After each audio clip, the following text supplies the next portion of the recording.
ഒരു മിറക്കിൾ സംഭവിക്കാൻ, ഒരു അത്ഭുതം സംഭവിക്കാൻ വലിയ സമയമൊന്നും വേണ്ട. അതുകൊണ്ട് തന്നെ എഴുതിത്തള്ളി എന്ന് വിചാരിച്ച് നിങ്ങൾ ഭയപ്പെടാനില്ല.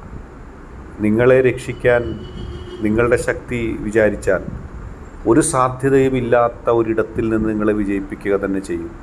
നിങ്ങൾക്ക് ആ കാര്യത്തിൽ സംശയമുണ്ടോ? അങ്ങനെയെങ്കിൽ ആ സംശയം വേണ്ട. കാരണം ഈശ്വരൻ എല്ലാം അറിയുന്നവനും കാണുന്നവനും കേൾക്കുന്നവനുമാണ്. നിങ്ങൾക്ക് അനുയോജ്യമായ രീതിയിൽ ഒരു സാഹചര്യത്തെ ഒരു സാധ്യതയുമില്ലാത്തൊരു ലോകത്ത് ഈശ്വരൻ കൊണ്ടുവന്നിരിക്കും. അക്കാര്യത്തിൽ നിങ്ങൾക്ക് സംശയവും വേണ്ട. കൃത്യമായ നിലപാടോടുകൂടി നിങ്ങൾ മുന്നോട്ട് പോയിക്കൊള്ളുക. നിങ്ങൾക്ക് വേണ്ടി പലതും സൃഷ്ടിക്കാനും നിങ്ങളെ സംരക്ഷിക്കാനും നിങ്ങൾക്ക് ശക്തി നൽകാനും നിങ്ങളുടെ ശക്തി വിചാരിച്ചാൽ അധികം സമയം വേണ്ട. ഒരു അത്ഭുതം, ഒരു മിറക്കിൾ സംഭവിക്കാൻ ഈശ്വരൻ ഒന്ന് വിചാരിച്ചാൽ മാത്രം മതി. അത് സംഭവിക്കുക തന്നെ ചെയ്യും.